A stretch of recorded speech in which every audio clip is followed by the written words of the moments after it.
ನಮಸ್ಕಾರ. ಬನ್ನಿ ನೇರವಾಗಿ ವಿಷಯಕ್ಕೆ ಬರೋಣ. ಕಾವೇರಿ 2.0 ಪೋರ್ಟಲ್ ಬಳಸಿ ನಮ್ಮ ಮೊಬೈಲ್ ಅಥವಾ ಲ್ಯಾಪ್ಟಾಪ್ನಿಂದಲೇ ಲೀಸ್ ಅಗ್ರಿಮೆಂಟ್ಗಾಗಿ ಡಿಜಿಟಲ್ ಇ-ಸ್ಟಾಂಪ್ ಪಡೆಯೋದು ಹೇಗೆ ಅಂತ ಈ ಎಕ್ಸ್ಪ್ಲೇನರಲ್ಲಿ ನಾವು ಡೀಟೇಲ್ ಆಗಿ ನೋಡೋಣ. ಸಬ್ ರಿಜಿಸ್ಟರ್ ಆಫೀಸ್ಗೆ ಅಲೆಯೋ ಆ ಹಳೆ ತಲೆನೋವು ಖಂಡಿತ ಇನ್ಮುಂದೆ ಇರಲ್ಲ. ಈ ಇಡೀ ಪ್ರಕ್ರಿಯೆಯನ್ನ ನಾವು 6 ಸುಲಭ ಹಂತಗಳಲ್ಲಿ ಅರ್ಥ ಮಾಡ್ಕೊಳ್ಬಹುದು. ಮೊದಲಿಗೆ ಈ ಡಿಜಿಟಲ್ ಪರಿಹಾರದ ಬಗ್ಗೆ, ಆಮೇಲೆ ಕಾವೇರಿ ಅಪ್ಲಿಕೇಶನ್ ಶುರು ಮಾಡೋದು, ಆಸ್ತಿ ಮತ್ತು ಪಾರ್ಟಿಗಳ ವಿವರ ಸೇರ್ಸೋದು, ಅಗ್ರಿಮೆಂಟ್ ಡ್ರಾಫ್ಟ್ ಮತ್ತು ಪೇಮೆಂಟ್, ಆಮೇಲೆ ಇ-ಸೈನ್ ಪ್ರಕ್ರಿಯೆ, ಕೊನೆಯದಾಗಿ ಡೌನ್ಲೋಡ್. ಇಷ್ಟೇ ನೋಡಿ. ಹಾಗಾದ್ರೆ ನಮ್ಮ ಮೊದಲನೇ ವಿಭಾಗ ಡಿಜಿಟಲ್ ಪರಿಹಾರ, ಕಚೇರಿಯ ಉದ್ದುದ್ದ ಸರತಿ ಸಾಲುಗಳನ್ನು ತಪ್ಪಿಸುವುದು ಹೇಗೆ ಅಂತ ನೋಡೋಣ. ಸ್ಟ್ಯಾಂಪ್ ಪೇಪರ್ ಬೇಕು ಅಂತ ತಕ್ಷಣ ಆಫೀಸ್ಗೆ ಹೋಗಿ ಯಾರ್ಯಾರನ್ನೂ ಭೇಟಿಯಾಗಿ ಗಂಟೆಗಟ್ಲೆ ಕ್ಯೂನಲ್ಲಿ ನಿಲ್ಲೋದು ಎಷ್ಟು ಕಿರಿಕಿರಿ ಅಲ್ವಾ? ಆದ್ರೆ ಈಗ ಆ ಯಾವ ಮಧ್ಯವರ್ತಿಗಳ ಕಾಟವೂ ಇಲ್ಲದೆ ಕ್ಯೂನಲ್ಲಿ ನಿಲ್ಲದೆ ಸ್ಟ್ಯಾಂಪ್ ಪೇಪರ್ ಪಡೆಯೋದು ಸಾಧ್ಯ. ಇದು ನಿಜಕ್ಕೂ ಒಂದು ದೊಡ್ಡ ರಿಲೀಫ್. ಇದನ್ನ ಅರ್ಥ ಮಾಡ್ಕೊಳ್ಳೋಕೆ ಒಂದು ನೈಜ ಉದಾಹರಣೆ ತಗೊಳ್ಳೋಣ. ಇಲ್ಲಿ ಪೃಥ್ವಿ ಮನೆ ಮಾಲೀಕರು ಮತ್ತೆ ಹೊಸ್ದಾಗಿ ಊರಿಗೆ ಬಂದಿರೋ ನಿತಿನ್ ಬಾಡಿಗೆದಾರರು. ಇವರಿಬ್ರು ಸೇರಿ ಕಾವೇರಿ 2.0 ಪೋರ್ಟಲ್ ಮೂಲಕ ಆನ್ಲೈನ್ನಲ್ಲೇ ತಮ್ಮ ಒಪ್ಪಂದವನ್ನ ಹೇಗೆ ಅಂತಿಮಗೊಳಿಸ್ತಾರೆ ಅನ್ನೋದನ್ನ ನಾವು ಈಗ ಹಂತ ಹಂತವಾಗಿ ನೋಡ್ಲಿದ್ದೇವೆ. ಸರಿ, ಈಗ ವಿಭಾಗ 2 ಅರ್ಜಿ ಪ್ರಾರಂಭ, ಪೋರ್ಟಲ್ ಅನ್ನು ಹೇಗೆ ಬಳಸುವುದು ಅಂತ ನೋಡೋಣ ಬನ್ನಿ. ಪ್ರಕ್ರಿಯೆ ಶುರು ಮಾಡೋದು ತುಂಬಾನೇ ಸಿಂಪಲ್. ಕಾವೇರಿ 2.0 ಸಾಫ್ಟ್ವೇರ್ಗೆ ಲಾಗಿನ್ ಆಗಿ ಸ್ಟಾರ್ಟ್ ನ್ಯೂ ಅಪ್ಲಿಕೇಶನ್ ಮೇಲೆ ಕ್ಲಿಕ್ ಮಾಡಬೇಕು. ಆಮೇಲೆ ಈ ಐಚ್ಛಿಕ ನೋಂದಣಿ ದಸ್ತಾವೇಜುಗಳಿಗಾಗಿ ಡಿಜಿಟಲ್ ಇ-ಸ್ಟಾಂಪ್ ಅನ್ನೋ ಆಪ್ಷನ್ ಅನ್ನ ಸೆಲೆಕ್ಟ್ ಮಾಡ್ಕೋಬೇಕು. ಇಲ್ಲಿ ನೋಡಿ, ಪೃಥ್ವಿಯವರು ತಮ್ಮ ಮನೆಯನ್ನ ನಿತಿನ್ಗೆ ಅಲ್ಪ ಅವಧಿಗೆ ಅಂದ್ರೆ ಶಾರ್ಟ್ ಟರ್ಮ್ಗೆ ಬಾಡಿಗೆಗೆ ಕೊಡ್ತಿರೋದ್ರಿಂದ ಸರಿಯಾದ ಆಪ್ಷನ್ ಸೆಲೆಕ್ಟ್ ಮಾಡೋದು ಬಹಳ ಮುಖ್ಯ. ಪೋರ್ಟಲ್ನಲ್ಲಿರುವ ಒಟ್ಟು 59 ಐಚ್ಛಿಕ ನೋಂದಣಿ ದಾಖಲೆಗಳಲ್ಲಿ ಮೇನ್ ಕ್ಯಾಟಗರಿಯಾಗಿ ಲೀಸ್ ಅಂತ ಆಯ್ಕೆ ಮಾಡಿ ಸಬ್ ಆರ್ಟಿಕಲ್ ಆಗಿ 1 ವರ್ಷ ಮೀರದ ವಸತಿ ಆಸ್ತಿ ಲೀಸ್ ಅನ್ನೋದನ್ನ ಸೆಲೆಕ್ಟ್ ಮಾಡಬೇಕು.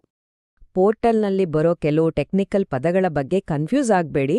ಬಾಡಿಗೆಗೆ ಕೊಡೋ ಯಾವುದೇ ಮನೆ, ಅಪಾರ್ಟ್ಮೆಂಟ್ ಅಥವಾ ಕಮರ್ಷಿಯಲ್ ಜಾಗ ಇವೆಲ್ಲವೂ ನಾನ್ ಅಗ್ರಿಕಲ್ಚರಲ್ ಅಂದ್ರೆ ಕೃಷಿಯೇತರ ವಿಭಾಗದ ಅಡಿಯಲ್ಲಿ ಬರ್ತವೆ. ಬೆಳೆ ಬೆಳೆಯೋ ಜಾಗ ಆಗಿದ್ರೆ ಮಾತ್ರ ಅಗ್ರಿಕಲ್ಚರಲ್. ಹಾಗಾಗಿ ಇಲ್ಲಿ ನಾವು ಕಡ್ಡಾಯವಾಗಿ ನಾನ್ ಅಗ್ರಿಕಲ್ಚರಲ್ ಅನ್ನೇ ಆಯ್ಕೆ ಮಾಡಬೇಕು. ಮುಂದಿನ ಹಂತ ವಿಭಾಗ 3 ಆಸ್ತಿ ಮತ್ತು ವ್ಯಕ್ತಿಗಳ ಸೇರ್ಪಡೆ, ವಿವರಗಳ ನಮೂದು. ಇದರಲ್ಲಿ ಪ್ರಾಪರ್ಟಿ ಮತ್ತೆ ಜನರ ಡೀಟೇಲ್ಸ್ ಹೇಗೆ ಹಾಕೋದು ಅಂತ ನೋಡೋಣ. ಇಲ್ಲಿ ಪ್ರಾಪರ್ಟಿಯ ವ್ಯಾಪ್ತಿ ಅಂದ್ರೆ ಜ್ಯೂರಿಸ್ಡಿಕ್ಷನ್ ಆಯ್ಕೆ ಮಾಡೋದು ಬಹಳ ಮುಖ್ಯ.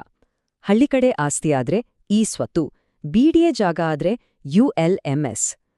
ಆದ್ರೆ ನಮ್ಮ ಉದಾಹರಣೆಯಲ್ಲಿ ಪೃಥ್ವಿಯವರ ಮನೆ ಬಿಬಿಎಂಪಿ ಲಿಮಿಟಲ್ಲಿ ಬರೋದ್ರಿಂದ ಈ ಆಸ್ತಿ ಅಂತ ಸೆಲೆಕ್ಟ್ ಮಾಡ್ತೀವಿ. ಇದ್ರಿಂದ ಸಿಸ್ಟಮ್ ಆಸ್ತಿಯ PID ನಂಬರ್ ಬಳಸಿ ಪ್ರಾಪರ್ಟಿಯನ್ನ ಕರಾರುವಾಗಿ ಗುರುತಿಸುತ್ತೆ. ಈಗ ಒಪ್ಪಂದ ಮಾಡ್ಕೊಳ್ತಿರೋರು ಯಾರು ಅನ್ನೋದನ್ನ ಸಿಸ್ಟಮ್ಗೆ ಹೇಳ್ಬೇಕು. ಪೃಥ್ವಿ ಮತ್ತೆ ನಿತಿನ್ ಇಬ್ರು ತಮ್ಮ ಸ್ವಂತಕ್ಕೆ ಒಪ್ಪಂದ ಮಾಡ್ಕೊಳ್ತಿರೋ ಸಾಮಾನ್ಯ ನಾಗರಿಕರು. ಯಾವುದಾದ್ರೂ ಕಂಪನಿ, ಬ್ಯಾಂಕ್ ಅಥವಾ ಟ್ರಸ್ಟ್ ಪರವಾಗಿ ಪ್ರತಿನಿಧಿಗಳು ಸೈನ್ ಮಾಡ್ತಿದ್ರೆ ಮಾತ್ರ ಆರ್ಗನೈಸೇಷನ್ ಆಯ್ಕೆ ಮಾಡ್ತೀವಿ. ಆದರೆ ಇಲ್ಲಿ ಪಾರ್ಟಿ ವಿವರಗಳ ಆಯ್ಕೆ ಖಂಡಿತ ಇಂಡಿವಿಜುವಲ್ ಆಗಿರ್ಬೇಕು. ಸರ್ಕಾರಿ ಭಾಷೆಯಲ್ಲಿ ಹೇಳೋದಾದ್ರೆ ಪೃಥ್ವಿ ಮತ್ತು ನಿತಿನ್ ಇಬ್ರೂ ಇಲ್ಲಿ ಎಕ್ಸಿಕ್ಯೂಟೆಂಟ್ಸ್ ಆಗ್ತಾರೆ. ಯಾಕಂದ್ರೆ ಇಬ್ರೂ ಡಾಕ್ಯುಮೆಂಟ್ಗೆ ಸಹಿ ಮಾಡ್ಲೇಬೇಕು. ಆದ್ರೆ ಈ ಒಪ್ಪಂದದ ಮೂಲಕ ಮನೆಯಲ್ಲಿ ವಾಸಿಸೋ ಹಕ್ಕನ್ನು ಪಡಿತಿರೋದು ನಿತಿನ್ ಅಲ್ವಾ? ಹಾಗಾಗಿ ನಿತಿನ್ ಮಾತ್ರ ಇಲ್ಲಿ ಕ್ಲೇಮೆಂಟ್ ಆಗಿರ್ತಾರೆ. ಈ ಪೋರ್ಟಲ್ನಲ್ಲಿ ಐಡೆಂಟಿಟಿ ವೆರಿಫಿಕೇಶನ್ ತುಂಬಾನೇ ಸೇಫ್ ಮತ್ತೆ ಸುಲಭ. ಇಬ್ರು ಪಾರ್ಟಿಗಳು ಮತ್ತೆ ಒಬ್ಬ ಸಾಕ್ಷಿದಾರ ಎಲ್ಲರೂ ತಮ್ಮ ಆಧಾರ್ ನಂಬರ್ ಮತ್ತೆ ಹೆಸರನ್ನು ಹಾಕಿ ಫೆಚ್ ಆಧಾರ್ ಡೀಟೇಲ್ಸ್ ಕ್ಲಿಕ್ ಮಾಡಿದ್ರೆ ಸಾಕು. ಮೊಬೈಲ್ಗೆ ಬರೋ OTP ಮೂಲಕ ಕ್ಷಣಾರ್ಧದಲ್ಲಿ ಧೃವೀಕರಣ ಮುಗಿದ್ಹೋಗುತ್ತೆ.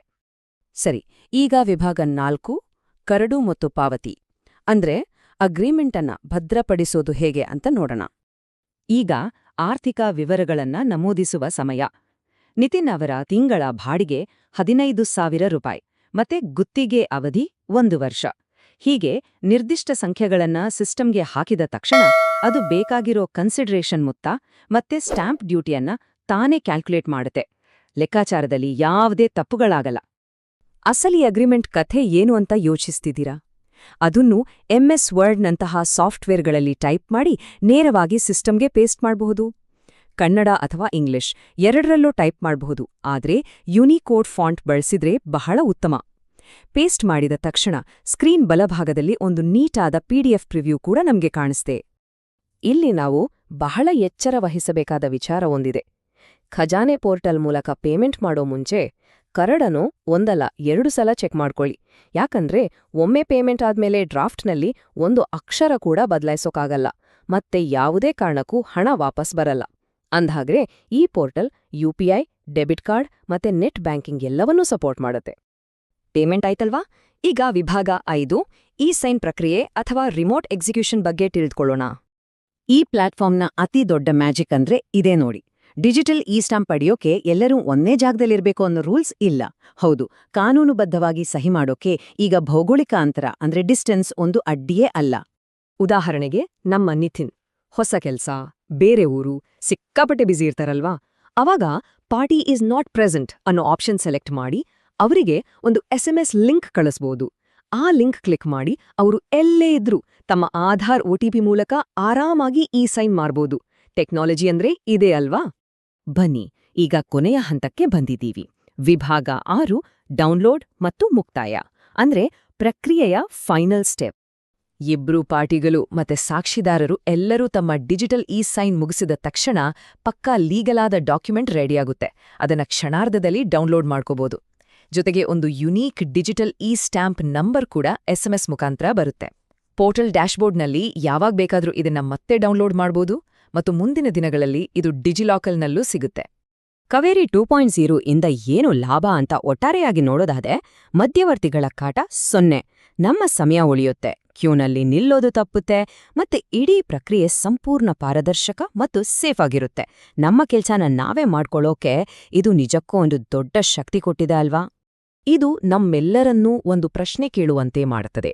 ಮುಂದಿನ ಬಾರಿ ಬಾಡಿಗೆ ಒಪ್ಪಂದ ಮಾಡಿಕೊಳ್ಳುವಾಗ ಅದೇ ಹಳೆ ಕಚೇರಿ, ಸರ್ತಿ ಸಾಲು ಅಂತ ಒದ್ದಾಡಬೇಕಾ ಅಥವಾ ಈ ಸ್ಮಾರ್ಟ್ ಆದ ಡಿಜಿಟಲ್ ದಾರಿಯನ್ನ ಆರಿಸ್ಕೊಳ್ಬೇಕಾ? ಸರ್ಕಾರಿ ಕೆಲಸ ಅಂದ್ರೆ ಕಷ್ಟ ಅನ್ನೋ ಆತಂಕನ ಬಿಟ್ಟು ಈ ಹೊಸ ಟೆಕ್ನಾಲಜಿಯನ್ನ ನಾವೆಲ್ಲರೂ ಸ್ವಾಗತಿಸೋಣ. ಈ ಮಾಹಿತಿಯುಕ್ತ ಎಕ್ಸ್ಪ್ಲೇನರ್ ಉಪಯುಕ್ತವಾಗಿದೆ ಎಂದು ಭಾವಿಸುತ್ತೇವೆ. ಮತ್ತೊಂದು ಕುತೂಹಲಕಾರಿ ವಿಷಯದೊಂದಿಗೆ ಮತ್ತೆ ಸಿಗೋಣ.